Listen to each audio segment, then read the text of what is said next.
ও আমার ছোট ভাই রফিকুল্লাহ আফসারি, আপনারা তো হেতার ওয়াজ তো শুনেন ভাই। ও এত চমৎকার কথা বলে। আমি গত কয়েকদিন আগে অসুস্থ আছিলাম, তো অসুস্থ থাকা অবস্থায় আমি অবসর সময় কিভাবে কাটাবো, বিছনার মধ্যে পড়ে আছে আর রফিকুল্লাহ আফসারের ওয়াজ শুনি। তারপরে হেরে আমি ভয়েস দিলাম, ভয়েস দিয়ে বললাম যে ভাই খুব অসুস্থ, দোয়া করবেন, বিছনায় পড়া, আর এই অবস্থায় আমি আপনার ওয়াজ দিয়ে শুনতে আছি। তো হেতে আমার ভয়েস দেখো খোদার কানা আর ওয়াজ নেই, হেতে আর ওয়াজ টোয়াই হয় না। রফিকুল্লাহ আফসারে আমার আবার মাফসে এলেছে ভাই আবেগের ঠেলা আপনারা মহব্বত করে, তো এই জন্য মহব্বতের ঠেলা খোদার কাটা করে এলেছে, সে আপনি মনে কষ্ট নিয়েন না। হ্যাঁ, তো একটু রং ঢং করে, কিন্তু রং ঢঙের ফাঁকে ফাঁকে যে কোরআন এবং হাদিস দিয়ে কথাগুলো বলে একেবারে অ্যাটেম বোমারেও হার মানাইয়ে ফেলে। এই আমনেগো পুরাতন উপজেলা লাকসামের আমদুয়া আছে তার বাড়ি। ইও বাংলাদেশের মধ্যে যে আলেমেরা বেশি কথা কয় এখন বেগুন আমনেগো কুমিল্লার কথা বুঝছেন। ডক্টর আবুল কালাম আজাদ বাসার বাড়ি কই 14 গ্রাম। মৌলানা ফখরুদ্দিন আহমেদ সাহেব বগুই। জহিরুল ইসলাম আল জাবের আপনাদের মনোহরগঞ্জ, জহিরুল ইসলাম আল জাবেরি হেতো আপনাকে মনোহরগঞ্জ বাড়ি বান্দাই। এই হেন্নার কিনার দি ফেনুয়ার কিনার দি বান্ধব। তারপরে আসেন মৌলানা মামুন হুসাইন হাবিবি, মোল্লা নাজিমউদ্দিন তিতাস কুমিল্লা। তো এইভাবে অনেক। আর আমি আল্লাহ পাকের বান্দা। সুপ্ত প্রতিবার মুক্ত দিগন্ত ফাহি টিভি এখনই সাবস্ক্রাইব করুন। ইন্নাল হামদালিল্লাহি নাহমাদুহু ওয়া নাস্তাঈনুহু ওয়া নাস্তাগফিরুহু ওয়া নু'মিনু বিহি ওয়া নাতাওয়াক্কালু আলাইহি ওয়া নাউযু বিল্লাহি মিন শুরুরি আনফুসিনা ওয়া মিন সাইয়্যাতি আ'মালিনা। من يهده الله فلا مضل له ومن يضلله فلا هادي له ونشهد أن لا إله إلا الله وحده لا شريك له ونشهد أن محمدا عبده ورسوله الذي أرسله بالحق بشيرا ونذيرا وداعيا إلى الله بإذنه وسراجا منيرا. فقد قال الله سبحانه وتعالى في القرآن المجيد وفرقانه الحميد: أعوذ بالله من الشيطان الرجيم. بسم الله الرحمن الرحيم. قل إن الموت الذي تفرون منه فإنه ملاقيكم ثم تردون إلى عالم الغيب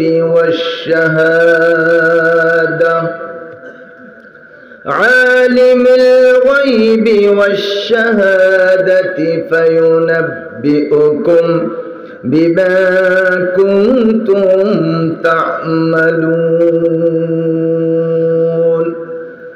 صدق الله العظيم.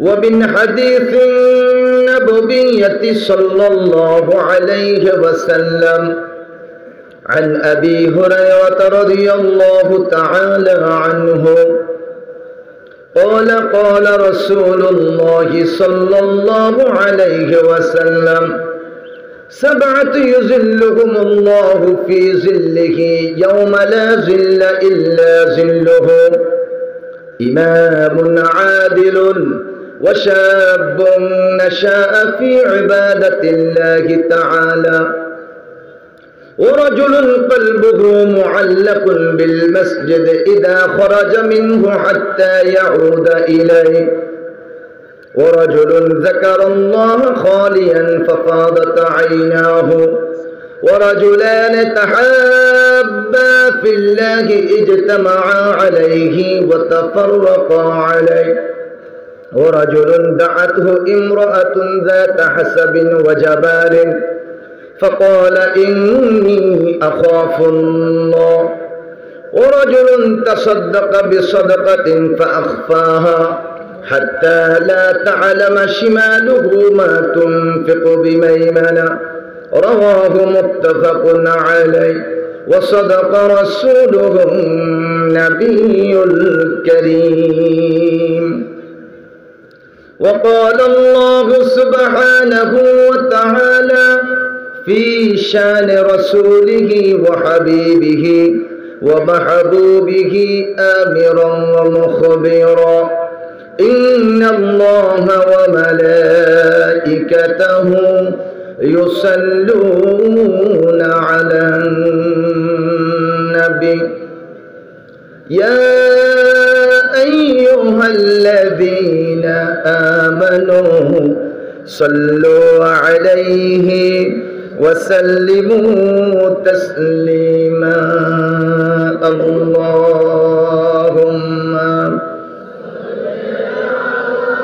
سيدنا مولانا محمد وعلى آله مولانا محمد যে মানুষের বেদনায় কেঁদেছিলেন আজীবন মদিনা সেই মাটি সেই মানুষ যদি এত সুন্দর না জানি তাহলে তুমি কত সুন্দর কত সুন্দর আল্লাহুম্মা সাইয়্যিদিনা মাওলানা মুহাম্মদ ওয়া আলা আলিহি মাওলানা মুহাম্মদ সবাই পড়ুন বালাগাল উলা বিকামালিহি কাশাফাদ দুজা বিজামালিহি حسنت جميع خصاله صلوا عليه नहीं दो जहां में मिसाले मोहम्मद जमाले खुदा है कमाले मोहम्मद बला वल्ला बिकमालिही कशफत दुजा बिजमालिही हसनत जमीउ खसालिही अलैहि व आलिहि ला इलाहा इल्लल्लाह ला इलाहा इल्लल्लाह सुबहानल्लाह अल्हम्दुलिल्लाह ला इलाहा इल्लल्लाह सुबहानल्लाह ला इलाहा इल्लल्लाह ला इलाहा इल्लल्लाह मुहम्मदुर रसूलुल्लाह সাল্লাল্লাহু আলাইহি ওয়াসাল্লাম। লক্ষণপুর উত্তরপাড়া ইসলামী সমাজ কল্যাণ পরিষদের উদ্যোগে আয়োজিত আজকে 2021 সালের 16 ফেব্রুয়ারি 11তম বার্ষিক তাফসীরুল কোরআন মাহফিলের মুহতারাম সাহেবে সদর জনাব সভাপতি বিশিষ্ট আলেম দ্বীন জনাব হযরত মাওলানা মুহাম্মদ আব্দুল জলিল সাহেব, সাবেক অধ্যক্ষ লক্ষণপুর ইসলামিয়া ফাজিল ডিগ্রি মাদ্রাসা, আল্লাহ পাক হযরতকে হায়াতান তয়্যিবা দান করুন। আমরা সবাই প্রাণ খুলে বলি আমিন। আজকের এই মাহফিলের আমন্ত্রিত মেহমান আপনাদের এই এলাকার কৃতি সন্তান মনোহরগঞ্জ উপজেলা যুবলীগের কার্যনির্বাহী সদস্য জনাব মোহাম্মদ কামাল হোসেন। আল্লাহ পাক আমার ভাইকে রাজনীতির পাশাপাশি আল্লাহর দ্বীনের জন্য এবং কোরআনের একজন খাদেম হিসেবে কবুল করুন। এতক্ষণ পর্যন্ত অত্যন্ত জ্ঞান গর্ব আলোচনা আপনাদেরকে শুনিয়েছেন, আপনাদের সকলের সুপরিচিত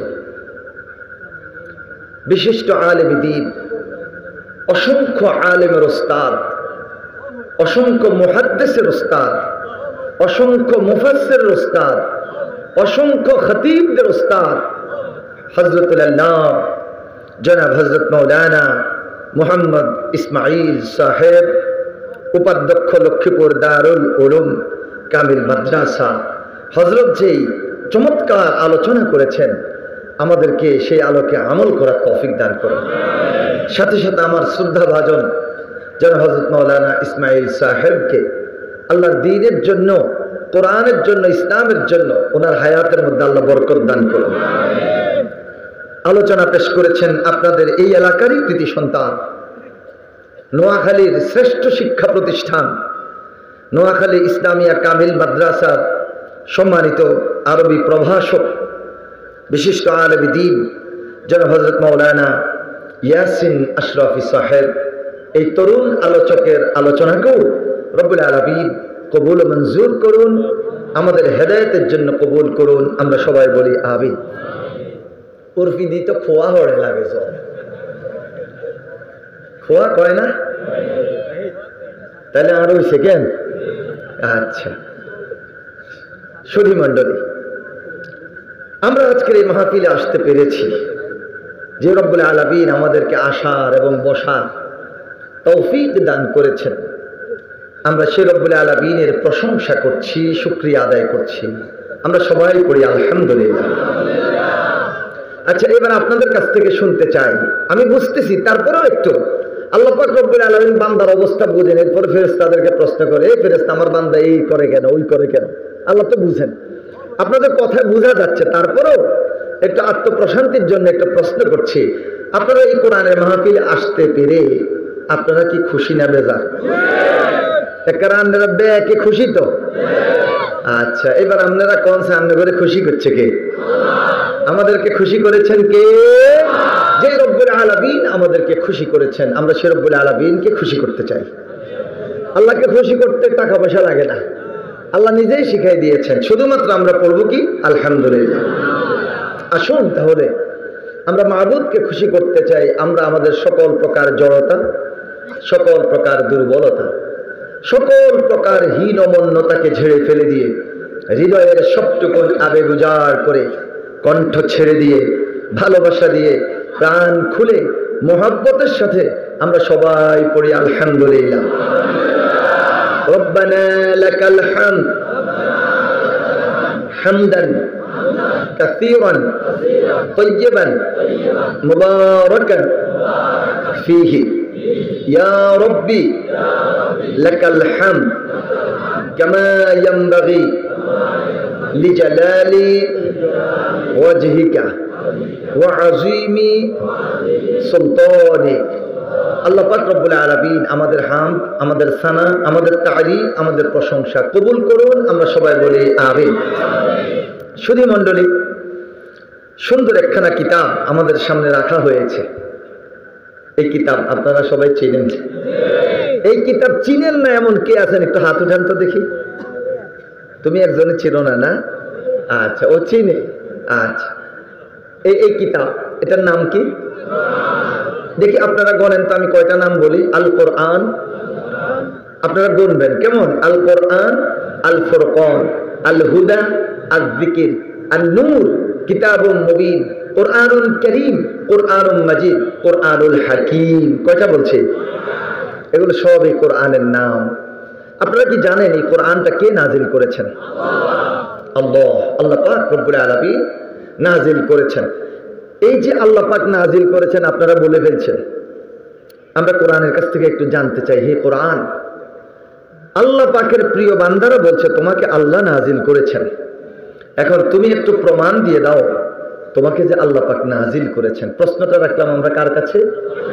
কোরআনের কাছে। প্রশ্ন রেখেছি কোরআনের কাছে। বুঝে শুনে কথা বলতে হবে। ছাত্ররা যদি উল্টাপাল্টা কথা বলে তাহলে তো ওস্তাদের মন খারাপ হয়ে যাবে।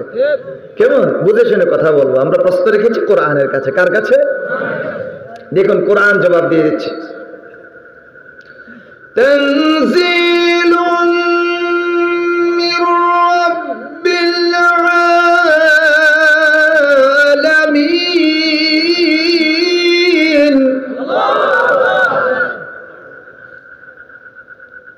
আপনারা কি কইছেন? সে আবার কোনছে? আমি কি আপনাদেরকে বলছি বলার জন্য? এখন তো আপনারা যেহেতু বলে ফেলছেন, এখন একটা টেস্ট হয়ে যাবে। দেখি আজকে আমরা বিয়াতিরা জিতি না আবিতিরা জিতে। প্রথম বিবাহিতরা আমরা তাকবীর দেবো ইনশাআল্লাহ, কেমন? এরপরে অবিবাহিতদের পালা। দেখি বিবাহিতরা প্রস্তুত? আবিতিগুনের মুখ বন্ধ থাকবো। বিবাহিত নারে তাকবীর। ওরে বাবা রে বাবা, আমার বুড়া চাচারা, আমার আব্বারাও তো মাশাআল্লাহ হাত উঠাই ফেলছে তাকবীরের সাথে। আল্লাহু আকবার।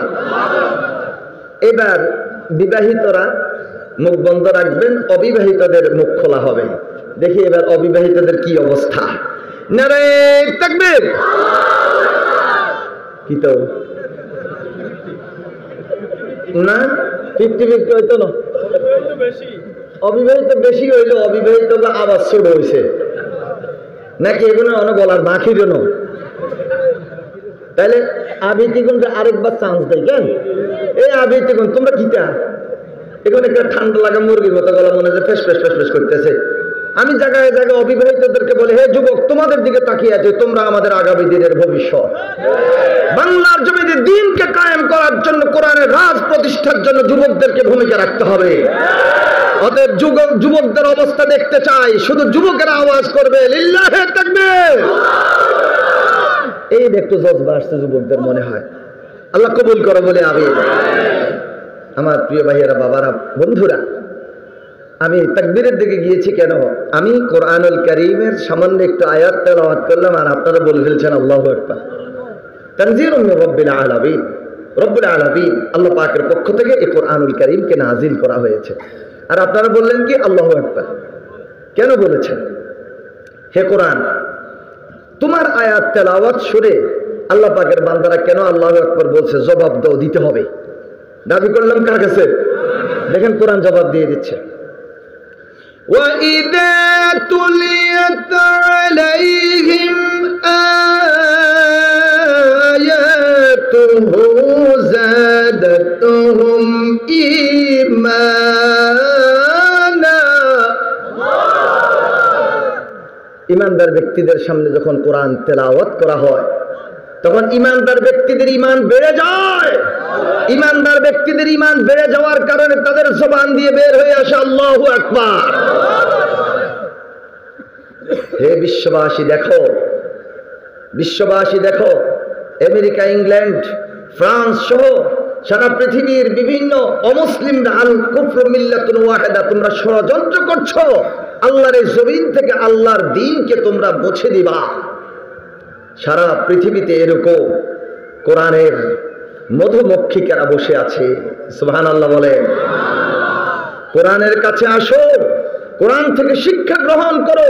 এটা হচ্ছে মৌচাক, যত পারো মধু আহরণ করো, কিন্তু এই মৌচাকের মধ্যে ঢিল ছুড়ো না।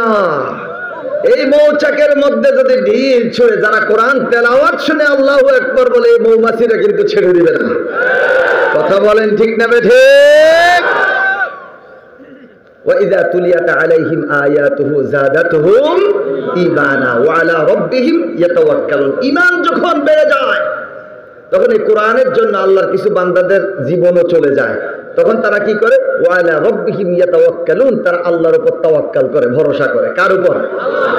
যার কারণে তারা হাসতে হাসতেও জীবন দিয়ে দেয়। সুবহানাল্লাহ কর।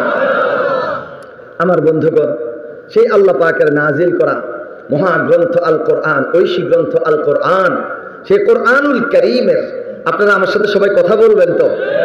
আমার আলোচনার ঢং সিস্টেম হচ্ছে আমি ক্লাসের মতো চালাই। বাংলাদেশে দুইজন, আমরা এক স্টাইলে কথা বলি। একজন হলো আমার বন্ধু আবু নসর আশরাফি, মুহাদ্দিস হাজীগঞ্জ আলিয়া মাদ্রাসা, চিনেন নাকি আপনারা? আরেকজন আমি, আমরা দুইজন ক্লাস করি, ঠিক আছে? এখন আজকে আমি ছোট্ট মানুষ, আমার তো জ্ঞান নাই, তো তেমন কিছু জানি না, এলেম কালামও তেমন একটা নাই, কিন্তু যতক্ষণ পর্যন্ত অন্তত ক্লাসের মধ্যে আছি ততক্ষণের জন্য একটু উস্তাদ মারেন, আর আপনারা কোরআনের ছাত্র হয়ে যান, অসুবিধা নেই তো? লাভটা কি হবে জানেন? রাসূল করিম সাল্লাল্লাহু আলাইহি ওয়াসাল্লামের দৃষ্টিতে সর্বসেরা সর্বশ্রেষ্ঠ মানুষগুলো হলো তারা। হাদিস বলবো, খায়রুকুম মান তাআল্লামাল কুরআন ওয়া আল্লামাহু, তোমাদের মধ্যে সেই হলো শ্রেষ্ঠ, সেই হলো সেরা, সেই হলো উত্তম, যে কোরআন শিখে আর যে কোরআন শিখায়। সুবহানাল্লাহ। যে কোরআন শিখে আর যে কোরআন শিখায়। তাহলে কেউ আমরা শিখবো, কেউ আমরা শিখাবো। তাহলে নবীজির ঘোষণা অনুযায়ী আমরা হলাম উত্তম মানুষ। সুবহানাল্লাহ কাল্লা বেনে। অনেকের মধ্যে একটা চিন্তা যে এই হুজুরকে জীবনে কোনোদিন দেখি নাই। আমার তো মনে দেখেন না আপনারা, এই এলাকায় আমি প্রথমে এসেছি, কিন্তু উনি মাঝে মাঝে একটা আঞ্চলিক টান মারে। ঘটনা কি? ওনার বাড়ি কোথায়? বাংলাদেশের মধ্যে যে আলেমেরা বেশি কথা কয়, এগুলো বেগুন আপনাকে কুমিল্লার কথা বুঝছেন। ডক্টর আবুল কালাম আজাদ বাসার বাড়ি কই? 14 গ্রাম। মৌলানা ফখরুদ্দিন আহমেদ সাহেব বগুই। জহিরুল ইসলাম আল জাবের আপনাদের মনোহরগঞ্জ। জহিরুল ইসলাম আল জাবেরি হেতো আপনাকে মনোহরগঞ্জ বাড়ি বান্দাই। এই হেন্নার কিনার দি, ফেনুয়ার কিনার দি, বান্ধব। তারপরে আসেন মৌলানা মামুন হুসাইন হাবিবি, মোল্লা নাজিমউদ্দিন তিতাস কুমিল্লা। তো এইভাবে অনেক। আর আমি আল্লাহ পাকের বান্দা, আমার ছোট ভাই রফিকুল্লাহ আফসারি। আপনারা তো হেতার ওয়াজ তো শুনেন ভাই, এত চমৎকার কথা বলে। আমি গত কয়েকদিন আগে অসুস্থ আছিলাম, তো অসুস্থ থাকা অবস্থায় আমি অবসর সময় কিভাবে কাটাবো, বিছনার মধ্যে পড়ে আছে, আর রফিকুল্লাহ আফসারের ওয়াজ শুনি। তারপরে হেরে আমি ভয়েস দিলাম, ভয়েস দিয়ে বললাম যে ভাই খুব অসুস্থ, দোয়া করবেন, বিছনায় পড়া, আর এই অবস্থায় আমি আপনার ওয়াজ দিয়ে শুনতে আছি। তো হেতে আমার ভয়েস দেখো খোদার কানা আর ওয়াজ নেই, হেতে আর ওয়াজ টোয়াই হয় না। রফিকুল হাসানে আমার আবার মাফসে এলে ভাই আবেগের ঠেলা আমরা মহব্বত করে, তো এই জন্য মহব্বতের ঠেলা খোদার কাটা করে এলেছে, সে আপনি মনে কষ্ট নিয়েন না। হ্যাঁ, তো একটু রং ঢং করে, কিন্তু রং ঢঙের ফাঁকে ফাঁকে যে কোরআন এবং হাদিস দিয়ে কথাগুলো বলে, একেবারে অ্যাটেম বোমারও হার মানাই ফেলে। এই আমনেগো পুরাতন উপজেলা লাকসামের আমদু আছে তার বাড়ি। আচ্ছা, এরপরে আইয়েন, আরো তো আছে, আরো অনেক। আলহামদুলিল্লাহ বলেন।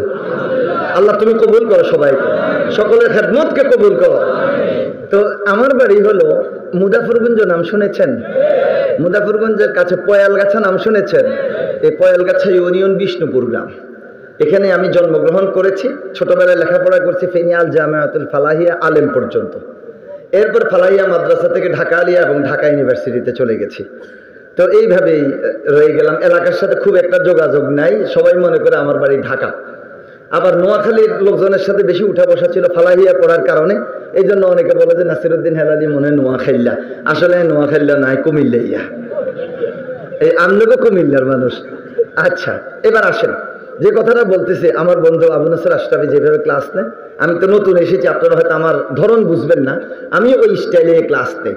আমিও কথা বলবো, আপনারাও কথা বলবেন, দেখবেন কিভাবে সময় চলে যাবে, আপনারা টেরও পাবেন না, আমরাও টের পাবো না। শুধুমাত্র একটা আমার দিকে তাকাই থাকবেন, আর কি বলি কথাগুলো শুনবেন, মনে থাকবে তো ইনশাআল্লাহ। এটা কি তা কোনছে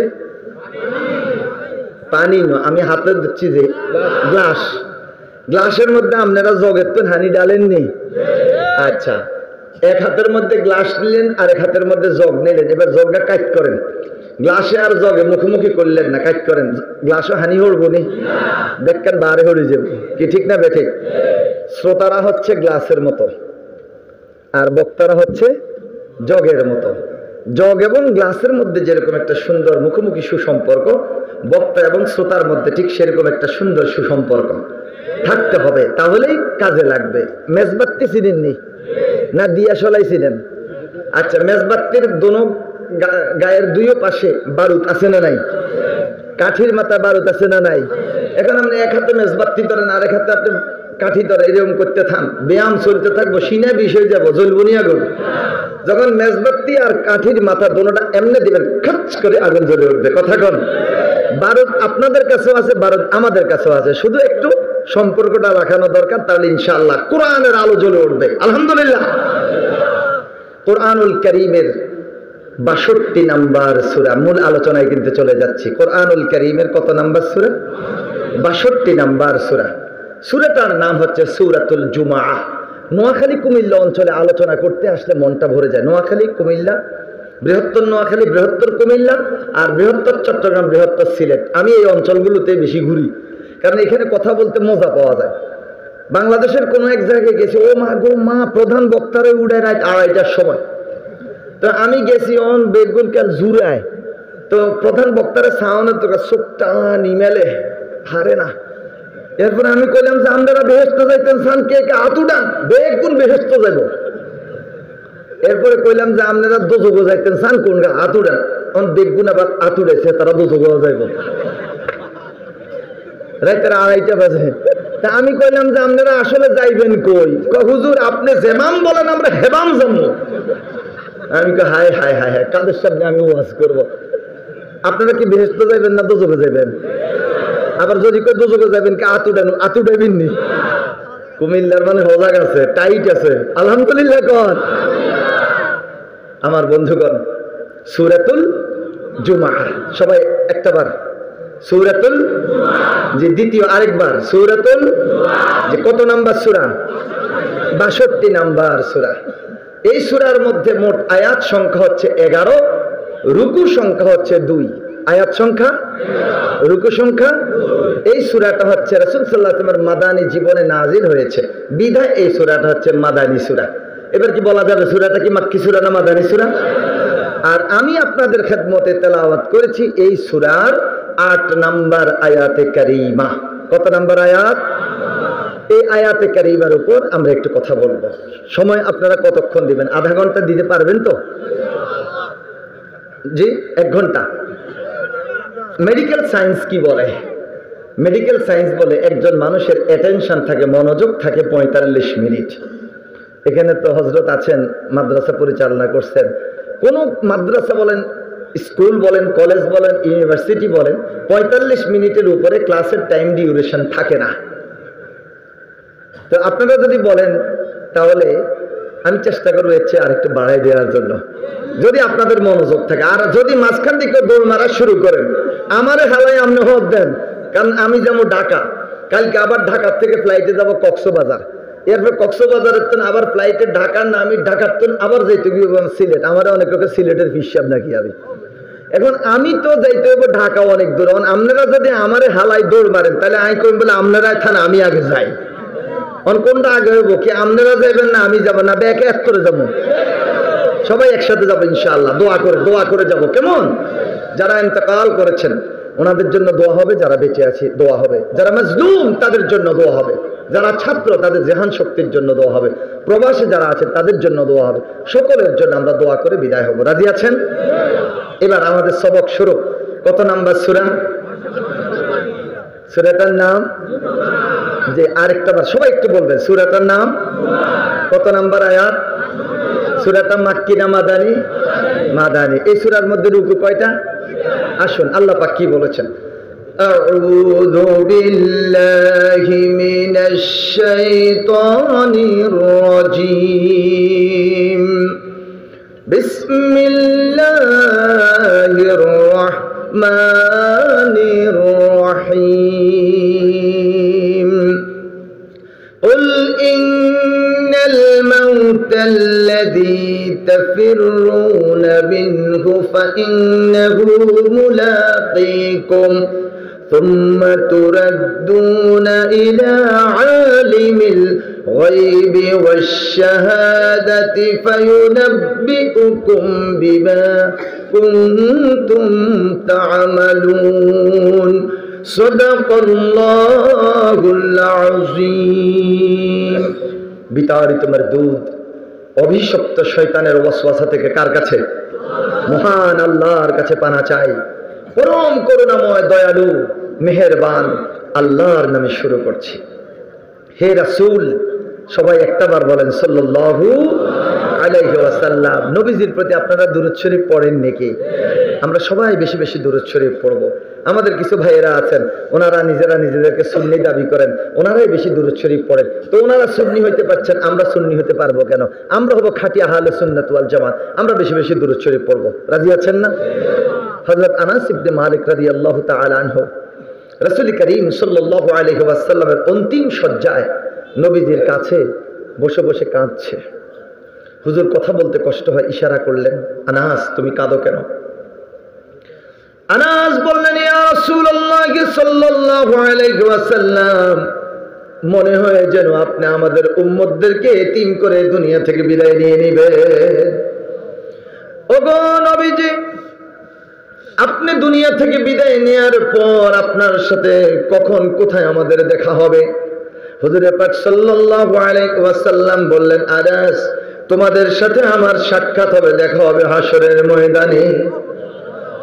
ওগো নবীজি, হাসরের ময়দান তো বিশাল বড়, হাজার হাজার কোটি কোটি মানুষ সেখানে উঠবে।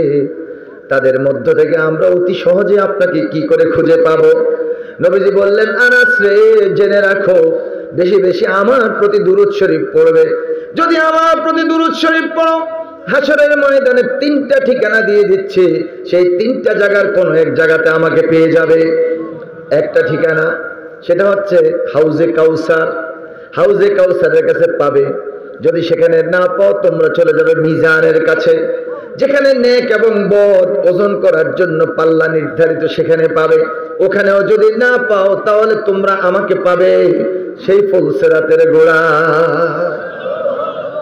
ইয়া রাসূলুল্লাহ, আমরা কিভাবে পাবো সহজে?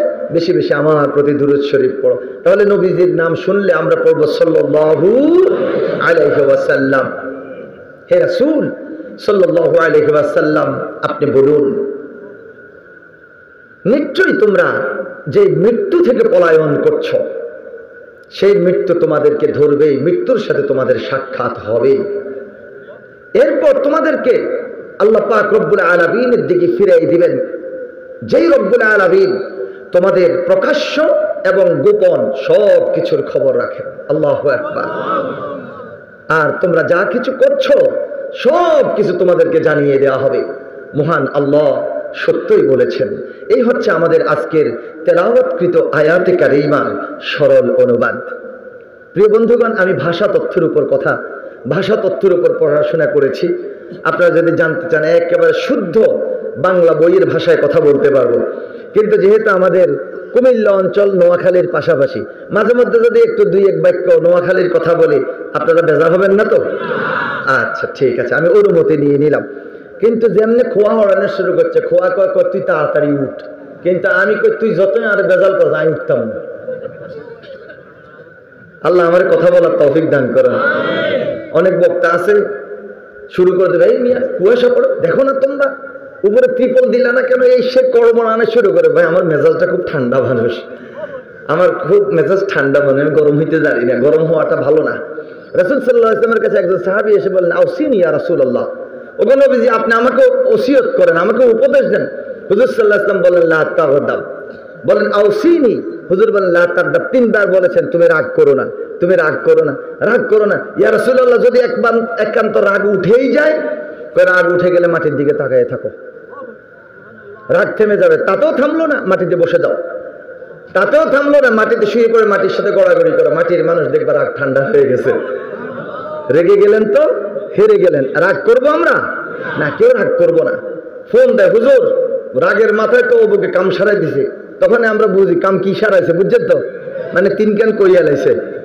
আমি তো তখন তালাক হয়েছি নি হুজুর, আমি কই রাগের মাথায় তালাকটা দেয়, আসতে আসতে দেয় না। অতএব যেমনি কইছে কারবার হয়ে গেছে।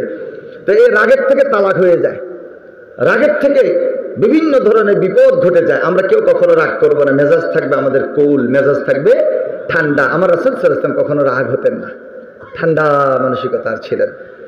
যাই হোক, আমরা যে কথা বলছি সূরাতুল জুমআ 8 নম্বর আয়াতে কারিমার সরল অনুবাদ উপস্থাপন করলাম। এবার আমরা আমাদের মূল আলোচনার দিকে চলে যাই। আল্লাহ রাব্বুল আলামিন বলেন, قل إن الموت الذي تفرون منه فإنه ملاقيكم। ওগো নবীজি, আপনি বলুন, তোমরা যে মৃত্যু থেকে পলায়ন করছো সেই মৃত্যু তোমাদেরকে গ্রাস করবেই। মৃত্যুর হাত থেকে বাঁচার কি কোনো সুযোগ আছে? এই শুক্রবারের আগের শুক্রবার আমার পাশের বাড়ির এক ভাতিজা মাহমুদুল হাসান, বয়স 22 বছর, তার বোনের বিয়ে দুপুরবেলা, কিছু বাজার করা বাকি রয়েছে, মোটরসাইকেলে করে যাচ্ছে। ঠিক এমন অবস্থায় বিপরীত থেকে অটো গাড়িগুলো আছে, যে অটো রিক্সা এসে বিপরীত দিক থেকে বাড়ি মারলো। স্পট ডেড, সাথে সাথে ছেলেটা সেখানে পড়েই মারা গেল। ইন্না লিল্লাহি ওয়া ইন্না ইলাইহি রাজিউন। মৃত্যু কার কখন চলে আসবে, মৃত্যু কোনো বয়স চায় না, কি ঠিক না বেঠিক? কুল ইন্নাল মাউতাল্লাযী তাফিরুনা মিনহু।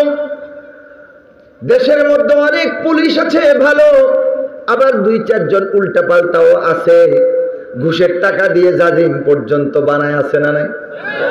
আমার বন্ধুগণ, মালাকাল মউত জান কবজ করতে আসছে।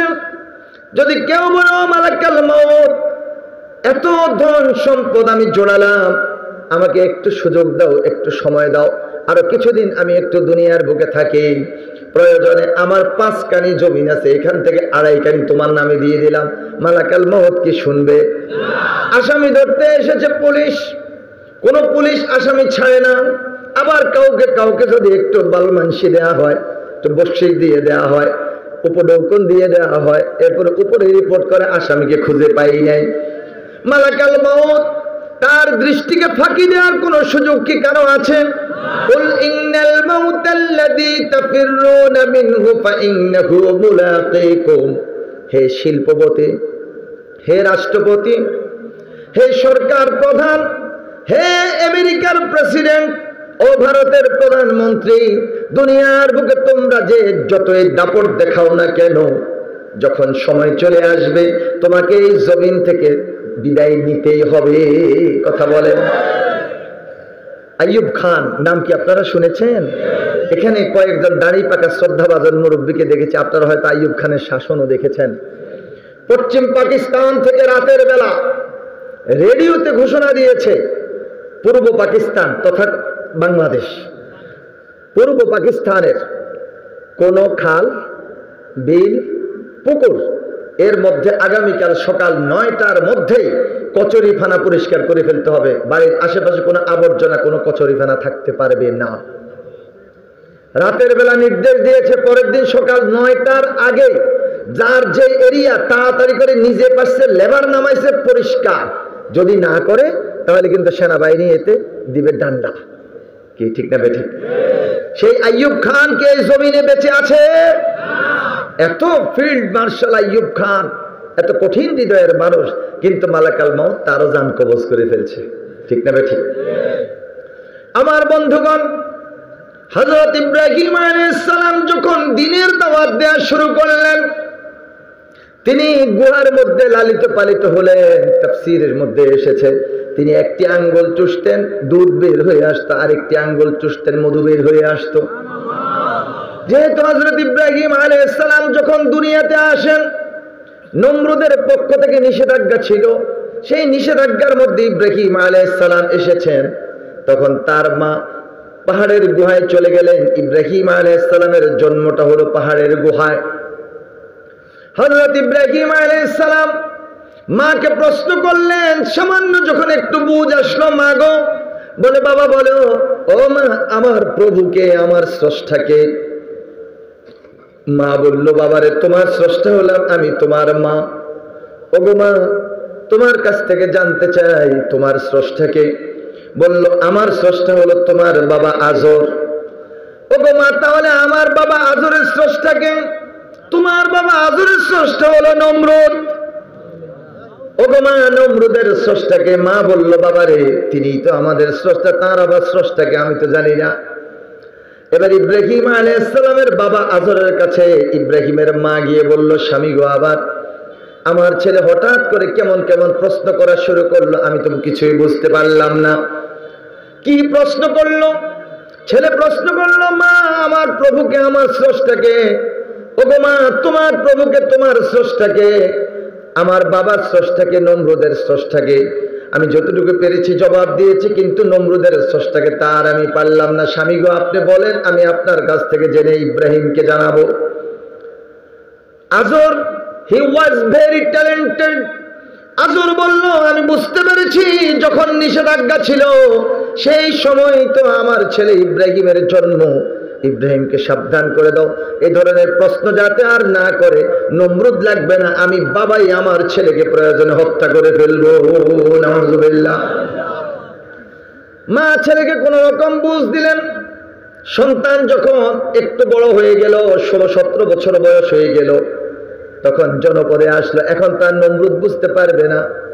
জনপদে আসার পর হযরত ইব্রাহিম আলাইহিস সালাম তার পিতাকে বললেন, ওয়া ইয ক্বালা ইব্রাহিমু লিআবিহি আযার আতাত্তাখিযু আসনামান আলিহা ইন্নী আরাকা ওয়া কওমাকা ফি দালালিম মুবিন وكذلك نري إبراهيم ملكوت السماوات والأرض وليكون من الموقنين فلما جن عليه الليل رأى كوكبا قال هذا ربي فلما أفل قال لا أحب الآفلين فلما رأى القمر بازغا قال هذا ربي فلما أفل قال لئن لم يهدني ربي لأكونن من القوم الضالين فلما رأى الشمس بازغة قال هذا ربي هذا أكبر فلما أفلت قال يا قوم إني بريء مما تشركون এরপরের আয়াত আপনারা সবাই পারেন, আমার সাথে পড়ুন। ইন্নী ওয়াজ্জাহতু ওয়াজহিয়া লিল্লাযী ফাতারাস সামাওয়াতি ওয়াল আরদা হানিফান ওয়া মা আনা মিনাল মুশরিকিন। আল্লাহু আকবার। কোরআন কি ভালো লাগে? কোরআন ভালো লাগে?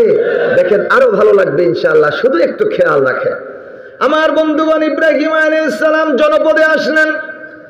এসে বললেন, ও আমার আব্বা, আপনি এবং আপনার সম্প্রদায়ের লোকেরা সুস্পষ্ট পথভ্রষ্টতার মধ্যে রয়েছেন। বলে, কি বলো? বলে, হ্যাঁ, কেন পথভ্রষ্টতার মধ্যে রইলাম? ও আমার পিতা, আপনারা গ্রহ নক্ষত্র এবং প্রতিমার পূজা করেন, এই জন্য আপনারা রয়েছেন পথভ্রষ্টতার মধ্যে। আল্লাহ পাক রব্বুল আলামিন হযরত ইব্রাহিম আলাইহিস সালামের ঈমানটাকে আরো মজবুত করার জন্য শিক্ষা দেওয়া শুরু করলেন। যখন সন্ধ্যা আসলো, এখানে পশ্চিম কোন দিকে? এদিকে। পশ্চিম আকাশে সূর্য ডুবে যাওয়ার পর পশ্চিম আকাশে একটা তারা দেখা যায়, এটাকে সন্ধ্যা তারা বলা হয়। আমার বন্ধুগণ, কিছুক্ষণ পর সেই তারাটাও ডুবে যায়। ওই তারার দিকে তাকিয়ে তিনি বললেন, এই তারাই হচ্ছে আমার রব। যখন তারা ডুবে গেল, বললেন, না, তা আমার রব হতে পারে না। যা ডুবে যায়, যার অস্তিত্ব থাকে না, সে কি করে আমার রব হয়? এরপর তিনি আকাশের মধ্যে ঝলমলে চাঁদ দেখতে পেলেন। বললেন, এই চাঁদ হচ্ছে আমার রব। যখন চাঁদটি ডুবে গেল, তখন তিনি বললেন, আমার প্রকৃত রব কে? আল্লাহ যদি আমাকে হেদায়েতের পথ না দেখান, তাহলে তো আমি পথভ্রষ্টদের অন্তর্ভুক্ত হয়ে যাব। আমার বন্ধুগণ, এরপর আল্লাহ পাক রব্বুল আলামিন তাকে সূর্যের দিকে নজর দিয়ে আনেন। পরের দিন প্রভাতে পূর্ব গগনে, পূর্ব আকাশে বিশাল বড় সূর্য উদিত হলো। হাদা আকবার, সূর্য অনেক বড়। তখন তিনি বললেন, এটাই হচ্ছে আমার রব। ফালাম্মা আফালাত, সূর্য যখন ডুবে গেল, তখন তিনি বললেন, যা ডুবে যায় তা তো রব হতে পারে না। ও বান্দারা, ও আল্লাহর বান্দারা, ও আমার এলাকাবাসীরা, তোমরা যে আল্লাহর সাথে শরীক করছো, আমি তোমাদের সাথে নাই। এরপর তিনি ঘোষণা দিয়ে দিলেন, ইন্নী ওয়াজ্জাহাতু ওয়াজহিয়া লিল্লাযী ফাতারাস সামাওয়াতি ওয়াল আরদা হানিফান ওয়া মা আনা মিনাল মুশরিকিন। সেই রবের দিকে আমরা আমাদের মুখটাকে ফিরালাম, যে রব্বুল আলামিন নবমণ্ডল, ভূমণ্ডল, আকাশ এবং জমিনকে নিরঙ্কুশভাবে সুন্দরভাবে সৃষ্টি করেছেন। ওয়া মা আনা মিনাল মুশরিকিন, আমি তো মুশরিকদের অন্তর্ভুক্ত নই। ইব্রাহিম স্পষ্ট জানিয়ে দিয়েছেন। নমরুদের কাছে সব খবর চলে গেছে। নমরুদ ইব্রাহিম আলাইহিস সালামকে বারণ করার জন্য বিভিন্নভাবে চেষ্টা করেছেন। শেষ একদিন বিশাল বড় মেলার আয়োজন হলো। নমরুদ বলল, সবাই মেলায় চলো, ইব্রাহিম তুমিও চলো। ইব্রাহিম বললেন, ইন্নী সাকিম, আমি অসুস্থ, শারীরিক না, আসলে উনি মানসিক অসুস্থ, উনি কি করে মেলার মধ্যে যাবে? উনি গেলেন না। সবাই মেলাতে গেল। আর এই ফাঁকে ইব্রাহিম আলাইহিস সালাম কুরাইল একটা লইছে। কুরাইল চিনেননি আপনারা? কুরাইল গেল ওই মূর্তি ঘরের মধ্যে হাঁদাইছে। হাঁদাই যায় অজ্ঞা অজ্ঞা করে ছোট ছোট মূর্তি যতগুলো আছে বেগুনরে ভাঙছে। ভাঙ্গি বড় মূর্তি জিজ্ঞা হিজ্ঞা কাদের মধ্যে কুরাইল গিয়া ঝুলাই দিছে। ঝুলাই দি এবার কাম সারা চলিয়ে আছে বাইক। হেমিয়া হুতি রয়েছে। সন্ধ্যাকালীন সময় নমরুদ সহ বেগুন গেছে দেবতার পূজা করতে যাই দে, যাহার দেবতা তো বেগুন ভাঙ্গি ছুরি কাটতি রয়েছে। কোনো গাছ চোখ বাড়ি গেছে, কোনো গাছ ঠ্যাং ভাঙ্গি গেছে, কোনো গাছ আট ভাঙ্গি গেছে, কোনো গাছ আত উল্টি গেছে, কোনো গাছ ঘেড়ে ভেঙে হয়ে গেছে। সব তো মেলায় গেল। এই ঘটনা তো ইব্রাহিম ঘটাইছে। আসলে কে ঘটাইছে? ডাকো ইব্রাহিমকে। ইব্রাহিমকে ডাকছেন, এই ইব্রাহিম, এই ঘটনা তুমি ঘটাইছো, আমারে প্রশ্ন করো কেন? এই যে তোমার কত বড় খোদা, কাঁধের মধ্যে কুড়াল নিয়ে দাঁড়িয়ে আছে। ইব্রাহিম তার মিথ্যা কথা বলে না, উল্টা ওদের উপর দিয়ে চালাই দেয়। দেখো ডাগর ডাগর চোখ দিয়ে কেমনে তাকিয়ে আছে, তাকে জিজ্ঞেস করো। আমাদের খোদা কি চোখ আছে না? চোখে কি দেখে? ইব্রাহিমকে তোমাকে খোদা চোখে দেখে না? কই না, দেখে না। কই যে কাঁধের মধ্যে কুড়াল নিয়ে আছে। আমাদের খোদা কি কুড়াল ধরতে পারে? তা পারে না। আমাদের খোদা নড়াচড়াও করতে পারে না। নাকের ডগার মধ্যে যদি একটা মশা বসে, মাছি বসে, এটাও তা হতে পারে না। তুমি আমাদের খোদার উপর কেন মিথ্যা অপবাদ দিচ্ছ? ইব্রাহিম কয়, যে খোদারা নিজেদেরকে রক্ষা করতে পারে না, যে খোদার চোখ আছে কিন্তু দেখে না, যে খোদা হাত নাড়তে পারে না, যে খোদা চলাচল করতে পারে না, নিজেকেও রক্ষা করতে পারে না মশা মাছি থেকে, তো এই খোদার ইবাদত করো কেন? তাই ইব্রাহিম, তুমি এই ঘটনা ঘটাইছ? বলে, হ্যাঁ আমি ঘটাইছি। এখান থেকে সবচেয়ে বড় শিক্ষা, সব সময় বাতিলের সামনে বলিষ্ঠতার সাথে কথা বলতে হবে। আমার বন্ধুগণ, সারা বিশ্বব্যাপী আজকে মুসলমানেরা নিষ্পেষিত। এই কথাটা বললো অনেক মুসলমানের সন্তানেরাও বেজার হয়ে যায়। কি হয়েছে, তোমরা এত বেজার হও কা? ঠাকুর ঘরে কে রে? আমি কলা খাই না। তো তোমার তো আমি জিজ্ঞাসা না, তুমি কলা খাও নি, তুই কে ভিতরে হলাই হলাই কলা খাও? তুমি তো মুসলমানের সন্তান। কথা কোন ঠিক না বেঠে? আজকে বিশ্বব্যাপী মুসলিম উম্মার কারবালা চলছে। পৃথিবীর বুকে কোথাও মুসলমানরা সুখে নাই, শান্তিতে নাই। এটার একটাই মাত্র কারণ, মুসলমানদের একসময় গর্জন ছিল সিংহের মতো। মুসলমানেরা যেই দিকে গিয়েছে সেই দিকে রাষ্ট্র বিজয় করছে। কথা কন। হযরত শাহজালাল রহমতুল্লাহ আলাইহি 360 জন মুজাহিদ নিয়ে সিলেট দিয়ে প্রবেশ করেছেন। গৌর গোবিন্দ ছিল রাষ্ট্রপতি। গৌর গোবিন্দ তাদেরকে ঢুকতে দিচ্ছে না। সুরমা নদীর ওই পারে ব্যারিকেড দিয়ে দিয়েছে, নৌযান সরাই ফেলছে। কয়ে তোমাদের সাথে নামাজের মুসল্লা আছে না? বলে হ্যাঁ আছে। যাই নামাজ ছেড়ে দাও। সুরমা নদী ছোট নদী কিন্তু খরস্রোতা নদী। কয় শাহজালাল, আমাদের নেতা, আপনি বলেন আমরা যাই নামাজে উঠলে যাই নামাজ ডুবে যাবে না? আল্লাহর উপর তাওয়াক্কুল করে যাই নামাজে উঠো। প্রত্যেকেই যাই নামাজ বিছাই দিল। যাই নামাজে উঠলো, টান মেরে যাই নামাজ অটোমেটিক ওই পার থেকে এই পারে চলে আসলো। এরপর এই পারে তো গৌর গোবিন্দ শিল পাথর দিয়ে ব্যারিকেড দিয়ে রাখছে। হযরত শাহজালাল রহমতুল্লাহ আলাইহি শুধু আঙ্গুলের ইশারা দিয়েছেন, আঙ্গুল দিয়ে সিল হট, সিল হট, পাথর সরে যা, শুধু ইশারা দিয়েছেন, পাথরের ব্যারিকেড সব সরে গেছে। সেখান থেকে নাম হয়েছে সিলেট। কথা বুঝতে পেরেছেন আমার বন্ধুগণ? শুধু কেবল দরবেশগিরি মারানোর জন্য শাহজালাল রহমতুল্লাহ আলাইহি বাংলাদেশে আসে নাই। শাহজালাল রহমতুল্লাহ আলাইহির প্রধান সেনাপতি নাসিরউদ্দিন গৌর গোবিন্দের রাজপ্রাসাদের সামনে যখন আল্লাহু আকবার আওয়াজ করেছে, গৌর গোবিন্দের অন্তরের মধ্যে প্রকম্পন সৃষ্টি হয়েছে। সামনের দরজা দিয়ে বের না হয়ে পেছনের দরজা দিয়ে পালিয়েছে। আজ পর্যন্ত গৌর গোবিন্দের এরপর আর কোন ইতিহাস নেই সে কোথায় গিয়েছে। কথা বলেন ঠিক না ঠিক? সেই সিংহের মতো মুসলমানরা যখন গর্জন বন্ধ করে দিয়েছে, মুসলমানরা যখন কোরআন ছেড়ে দিয়েছে, মুসলমানরা যখন লা ইলাহা ইল্লাল্লাহর স্পিড ভুলে গিয়েছে, মুসলমানদের সম্পর্ক যখন আল্লাহর সাথে কমে গিয়েছে, তখন এই মুসলমানগুলো বিড়ালে পরিণত হয়ে গেছে। সেই সিংহ মার্কা মুসলমানরা যখন বিড়ালে পরিণত হলো, তখন ওই বাতিল ইঁদুরের গোষ্ঠীরা সেই সিংহ মার্কা মুসলমান, বিড়াল মার্কা মুসলমানদের কপালের উপর খেলা করা শুরু করেছে। কথা বলেন ঠিক না ঠিক? আমার প্রিয় বন্ধুগণ, আমাদের ঈমান মজবুত করতে হবে, কোরআন পড়তে হবে, কোরআন বুঝতে হবে, লা ইলাহা ইল্লাল্লাহ বুঝে শুনে আল্লাহ পাকের জিকির করতে হবে। কথা বলেন ঠিক না ঠিক? আমার কথায় কি কবে বেজার হচ্ছেন আমার ভাইয়েরা? হযরত ইব্রাহিম আলাইহিস সালাম সিদ্ধান্ত নিলেন, না না না, আর অপেক্ষা করা যায় না। ইব্রাহিম কিভাবে নমরুদ সিদ্ধান্ত নিল আর অপেক্ষা করা যায় না। ইব্রাহিম যেভাবে বাড়াবাড়ি করা শুরু করে দিল, ইব্রাহিমকে শেষ করে দিতে হবে। আনা রব্বুকুমুল আলা, আমি হচ্ছে তোমাদের সবচেয়ে বড় রব, সবচেয়ে বড় প্রভু। বলেন নাউযুবিল্লাহ। নমরুদ দাবি করছে আমি সবচেয়ে বড় প্রভু, অতএব আমাকে তোমরা রব মানবে। ইব্রাহিম যে রবের দিকে ডাকে সেই রবকে মানা যাবে না। এই দেখো আমি রব, আমি প্রভু, আমি ইব্রাহিমকে কিভাবে শেষ করে দেই। ইব্রাহিমের জন্য অগ্নিকুণ্ড তৈরি করলো। আল্লাহু আকবার। ঈমানটা দেখেন, ঈমানটা দেখেন। কত মানুষ ইব্রাহিমের মতো, ইব্রাহিমকে আল্লাহ পাক বাঁচাই দিয়েছেন। কত আল্লাহ পাকের প্রিয় বান্দারা জীবন চলে গেছে, তারপর ঈমান থেকে এক সুতা পরিমাণ লড়ে নাই। কি ঠিক না বেঠি? হযরত ইব্রাহিম আলাইহিস সালামকে অগ্নিকুণ্ডে ফেলে দিচ্ছে। আল্লাহু আকবার। জিবরাইল আলাইহিস সালাম হাজির। জিবরাইল বললেন, ওগো আল্লাহর নবী ইব্রাহিম, শুধুমাত্র আপনি বলুন, আমি আপনাকে সাহায্য করি। শুধুমাত্র আমার 600 পাখা রয়েছে, একটা পাখা দিয়ে একটা আঘাত করব, নমরুদের সেই অগ্নিকুণ্ড কোন দিকে চলে যাবে তার কোনো পাত্তাও থাকবে না। শুধু আপনি আমাকে বলুন, আমি একটু আপনাকে সাহায্য করি। ইব্রাহিম বললেন, ও জিবরাইল, শুনে রাখো, আমি তো তোমার কথা বলার অপরাধে আগুনের মধ্যে নিক্ষিপ্ত হচ্ছি না, আমি তো অগ্নিতে নিক্ষিপ্ত হচ্ছে শুধুমাত্র কার কথা বলার কারণে? আল্লাহর কথা বলার কারণে। আল্লাহ যদি নমরুদের আগুনের মধ্যে ফেলে আমাকে জ্বালায় পোড়ায় শহীদ করে দিতে চান, এটা আল্লাহও খুশি, আমিও খুশি। সুবহানাল্লাহ।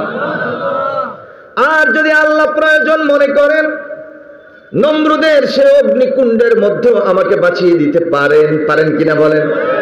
দেখুন, সাহায্য চাইল না, ঈমান কত মজবুত। নমরুদের স্ত্রী ছিল অত্যন্ত বিচক্ষণ। বলল, মহারাজ, যেহেতু আমাদের আজরের পুত্রকে আগুনের মধ্যে জ্বালাবেন, আমি একটা পরামর্শ দেই, রাজকীয় মর্যাদায় তাকে আপনি আগুনের মধ্যে জ্বালান। সেটা আবার কি? আপনার তো রাজকীয় অনেক পোশাক রয়েছে, রাজকীয় একটা পোশাক আপনি ইব্রাহিমকে পরাইয়া দেন।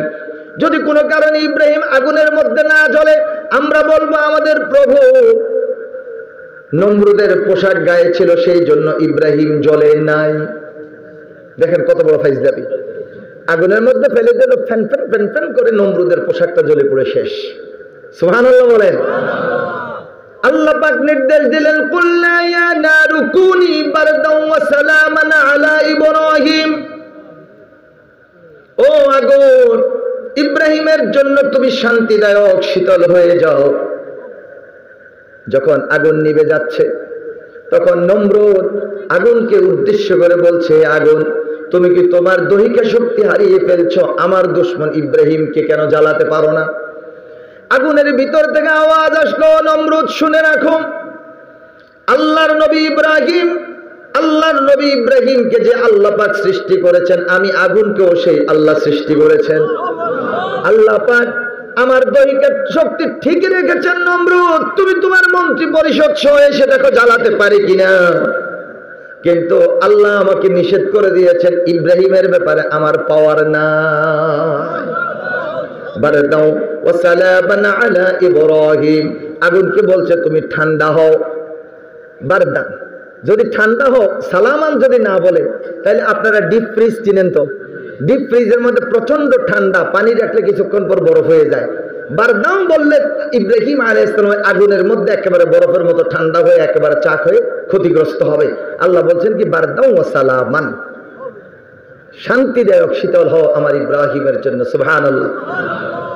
যে নামে ইব্রাহিমের আগুন হলো পানি, ডাকার মতো ডাকলে আজও সাড়া দিবেন তিনি রে মন, সাড়া দিবেন তিনি। যে নামে ইব্রাহিমের আগুন হলো পানি, ডাকার মতো ডাকলে আজও সাড়া দিবেন তিনি রে মন, সাড়া দিবেন তিনি। এসো না আল্লাহর নামে গান গাই, এসো না মনো প্রাণ জোড়াই, এসো না মনো প্রাণ জোড়াই। আল্লাহু আকবার বলো, আল্লাহু আকবার, আল্লাহু আকবার বলো, আল্লাহু আকবার। আমার বন্ধুগণ, আল্লাহর নবী ইব্রাহিমকে আগুনের মধ্যে ফেলে হত্যা করতে চেয়েছিল নমরুদ।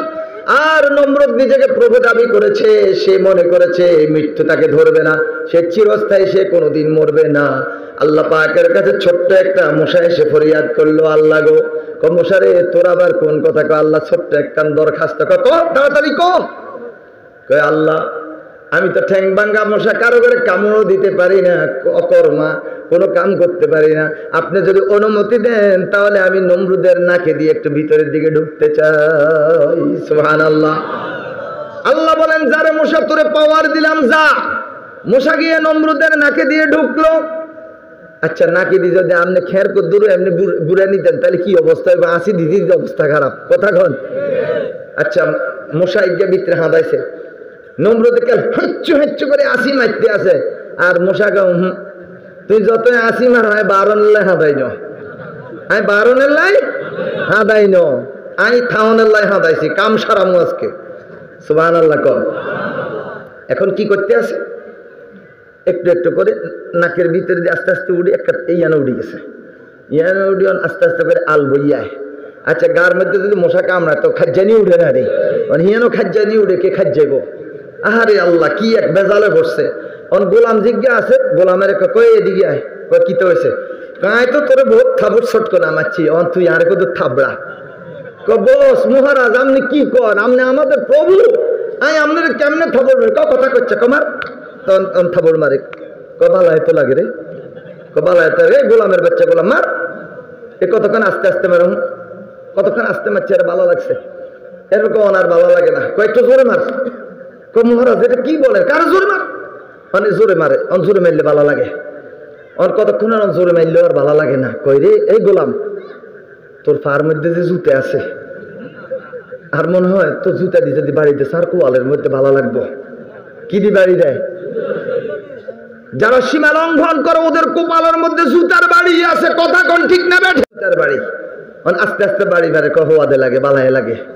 কতক্ষণে কখন আরে বাজি, ও গোলাম ওনার আস্তে মারলে আর হওয়াদ লাগে না। কয় কিতাব, জোরে মারেন। কয় বস, জোরে মারলে আবার কোন বিপদ ঘটে যায়? কোনো বিপদ ঘটতো না, তুই জোরে মার। জুতার বাড়ি খেলে আর ভালো লাগে। জোরে বাড়ি মারতে মারতে আস্তে আস্তে করে ইয়েন দিয়েছে, জয়েন্ট গুণ আছে না, জয়েন্ট খুলি গেছে। কারো জোরে মার। এবার জোরে মারছে, এখন খুলি গিয়ে উল্টি গেছে। আর ওই ঠ্যাং ভাঙ্গা মশাই গিয়ে পেন পেন করতে করতে গুড বাই টাটা, আমি যে কামের লাই যে কাম শেষ।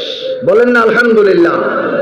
কুল ইন্নাল মাউতাল্লাযী তাফিররুনা মিনহু ফাইন্নাহু মুলাকীকুম, যেই মৃত্যু থেকে তোমরা পলায়ন করছো, অর্থাৎ মৃত্যুকে তুমি ভুলে আছো, মৃত্যু তোমাকে ধরবে না, ধরবে না, ধরবে না।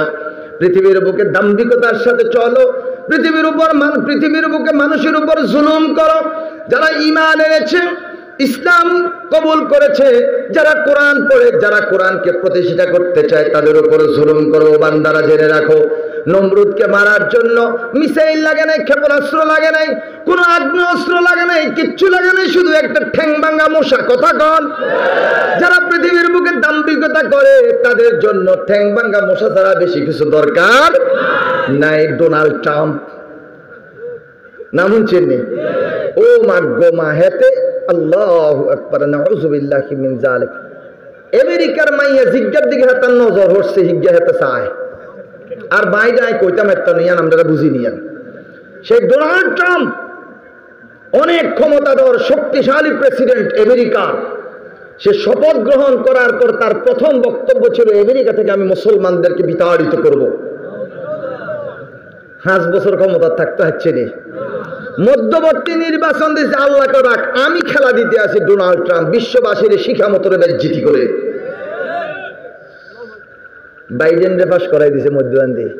আর ডোনাল্ড ট্রাম্প এত ক্ষমতা ছাড়তো না, হেতে হামলা চালা, আক্রমণ করে, এই করে সেই করে, পরে আদালত রায় দিয়ে দিছে তাড়াতাড়ি হোয়াইট হাউস ছাড়ো।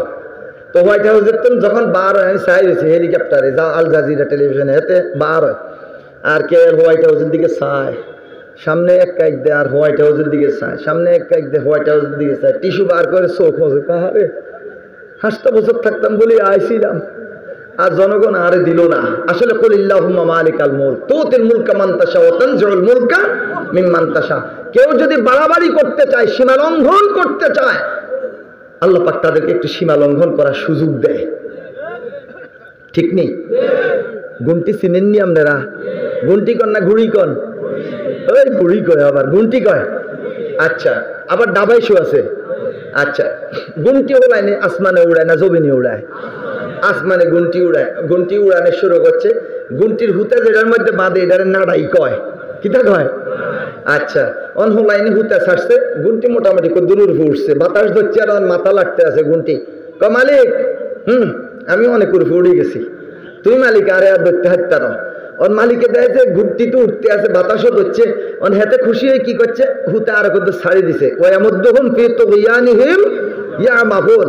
তুই উঠতে চাইছো, আমি আরো কত উঠতে চাই, তুই উড়ো চাই কদ্দুর উঠতে, আরো ছাড়তেছে ছাড়তেছে ছাড়তেছে, এবার আরো অনেক উপরে উঠছে। এবারকার মালিক, এতক্ষণ তো আমি মাথা লাড়ি কইছি, এবার আর লেজ উদ্দানি লাড়ি, গুড বাই টাটা।